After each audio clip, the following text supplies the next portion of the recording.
Hari ini kebetulan kita di Desa Menari ada rombongan outing kelas dari SD Batur Sari Meranggen Demak, 125 siswa ya, dengan orang tuanya jumlah 39 dan 8 guru pendamping. Mereka hari ini belajar memerah susu sapi, membuat permen susu, kemudian di sini ini ruang produksi sabun susu. Kemudian tadi bermain dolanan tradisional juga. Nah ini sabun susu tadi sudah dibuat oleh anak-anak, ada proses dari menyiapkan bahan, kemudian mengaduk secara bertahap, dan nanti terakhir adalah kita menuang di cetakan ini. Jadi prosesnya adalah menuang di cetakan. Jadi di Desa Menari ini kita memanfaatkan space-space yang ada. Jadi pembelajaran dolanan tradisional di halaman tadi, di halaman Pak Slamet.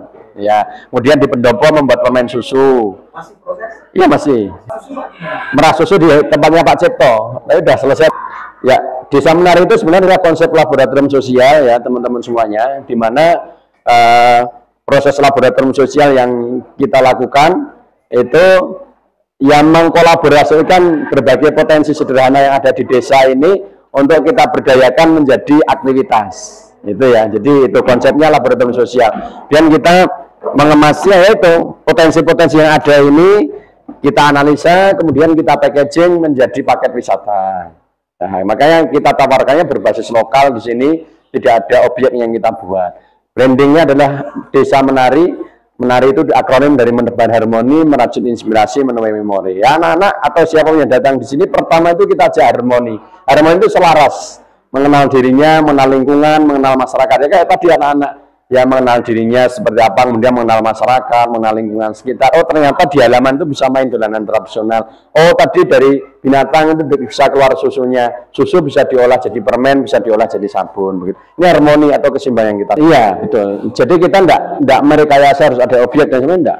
Memerah ya yang mandu pemilik sapinya. Kemudian memang kita cuma mendampingi teman-teman muda untuk belajar jadi pemandu, ya kita edukasi secara bertahap ya. Di Februari 2012 itu kita mengedukasi masyarakat untuk bahwa desa kita itu punya potensi loh. Ngerawan ini, nah kita awalnya di Tanon ada pertaniannya, ada peternakannya, terus mereka kita sampaikan bahwa orang berwisata sekarang itu tidak mesti harus lihat objek, tapi belajar. Nah yang kita sampaikan adalah belajar kearifan hidup sebenarnya. Ya petani, saya sampaikan bahwa panjenengan semua itu bisa jadi guru, bisa jadi pendidik, bisa jadi pembimbing. Ya apa yang mereka lakukan? Oh mereka misalkan bertani, ya nanti ngajarin tentang pertanian di ladang mereka. Kemudian memelihara ternak, ya mengajari tentang bagaimana cara memelihara ternak. Itu aja, sederhana. Sebenarnya sederhana sekali ya Mas ya? Ya, betul, sangat sederhana. Hanya merubah pola pikir. Ini Mas, artinya di semua desa itu kan pasti memiliki potensi-potensi yang ada. Betul, betul. Mungkin ada satu daerah bukan sapi, tetapi ya, mungkin ayam. Betul, betul. Nah, sebenarnya mereka toh bisa membuat dengan konsep yang sama di Desa Menari ini, Mas. Ya. Nah, bagaimana mereka ini untuk bisa dan mau sama-sama mengungkap potensi desanya, Mas? Ya, yang pertama memang harus ada kesadaran dari warga desanya ya, bahwa kita harus berubah. Artinya begini, karena selama ini masyarakat ini tidak bertumbuh dari bawah. Ya mereka harus dibangun kesadarannya bahwa di tempat kita ini bisa bergerak. Kemudian dibangun kesadaran bahwa dari apa yang mereka punya itu sebenarnya punya kontribusi membangun negara. Saya sampaikan ke masyarakat dulu itu. Ya cara kita ikut kontribusi membangun negara ya itu apa yang bisa kita lakukan dengan jadi petani itu bisa berkontribusi, jadi nilai edukasi. Artinya harus muncul kesadaran bersama. Kemudian yang kedua kemauan untuk membuka diri. Karena banyak tempat yang punya potensi, tapi mereka tidak mau menutup diri. Oh saya tidak mau, apalagi takut ini dibelajari orang luar nanti ditiru. Toh pengalaman kita dari 2012, berapa banyak atau berapa ribu orang yang sudah belajar membuat sabun susu. Tapi hanya sekian persen kan yang produksi. Toh mereka akhirnya malah jadi membantu memasarkan kita.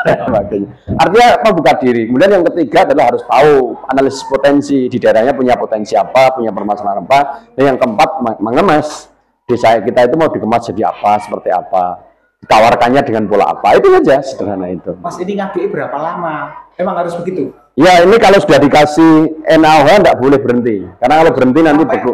Berapa? Ini namanya terbentuk larutan lem namanya, jadi kayak susu kental manis itu. Itu kalau berapa lama itu kita karena ini suhunya masih suhu udara bebas ya, itu Kalau seperti ini biasanya setengah jam itu sudah selesai. Tapi kalau pas dingin bisa jadi hampir 1 jam. Cuaca lebih panas lebih. Ada yang tadi Mas. Nah, ketika kita berharap kesadaran masyarakat, pertanyaannya, sopo yang menyadarkan, sopo yang mau memberi edukasi ke mereka, Mas? Ya pertama seharusnya pemerintah ya. Pemerintah kan yang punya wewenang untuk mengedukasi. Cuma maaf, selama ini kan masyarakat tuh konsepnya dibangunnya adalah menerima saja. Harusnya kan dibangun mental, ayo kita memiliki. Dan memang di tiap daerah itu harus ada lokal champion, bahasanya penggerak lokal. Kalau karena tidak ada penggerak lokal ya tidak bisa, karena yang menginisiasi sebenarnya adalah penggerak lokal. Penggerak lokal itu tidak mesti yang punya jabatan, tidak mesti yang punya struktur, tapi yang punya kesadaran bahwa apa yang kita lakukan ini bisa kita jalankan. Sebentar itu ada sabune. Nah, itu persiapan untuk. Nah, enggak apa-apa Mas, enggak apa-apa. Itu persiapan. Nah ini kayak ini kita pemberdayaan ibu-ibu yang konsumsi, yang mereka menyiapkan melayani di bidang konsumsinya. Begitu artinya kesadaran ini dibangun. Ya harus ada lokal champion atau penggerak lokal yang punya kesadaran bahwa desa kita harus berubah. Nah itu ya, lokal champion, penggiat desa. Ya. Nah tentu dalam hal ini tidak mudah. Saya mau tanya dengan Kang Kris. Kang Kris itu dulu memulainya bagaimana, Mas? Kemudian diterima oleh masyarakat, diterima oleh pemerintah desa yang pemerintah terkecil, itu bagaimana? Kapan? Saya berkegiatan di pemberdayaan itu dari 2006.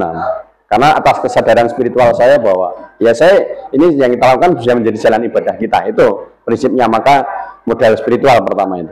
Jadi dari 2006 kemudian mengedukasi masyarakat, ya masyarakat yang saya orang lokal sendiri saja. Ternyata masyarakat lokal itu baru mau tergerak di 2012 ya. Butuh waktu panjang, butuh contoh dan sebagainya. Jadi tidak serta-merta kemudian mereka bisa mau menjalankan itu enggak, Mas. Butuh proses, tahapan, dan harus ada contoh.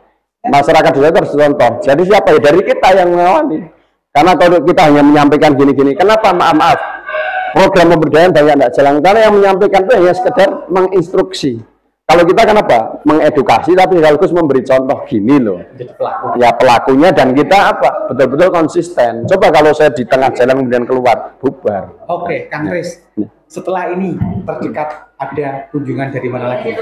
Nanti di bulan Februari, nanti rencana 3 hari ada santri-santri Gontor, nginep 3 hari di sini. Berapa jumlah? Kalau jumlahnya belum, masih konfirmasi, tapi sudah di tanggalnya kemarin ada konsultasi tanggal 24 sampai 26 Februari. Terus kemudian Februari juga masih sudah ada yang kontak dari SD Muhammadiyah Kota Barat Solo, jumlah 80 siswa. Nanti April ada yang homestay dari Al Azhar. Oke. Ya, sambil memang ini.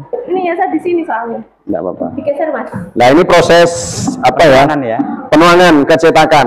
Ini nunggu, setelah ini nunggu sekitar 1 jam sampai beku. Setelah beku harus segera kita lepas dari cetakan. Kalau enggak nanti enggak bisa dilepas. Oh nempel ya? Nempel padat di sini.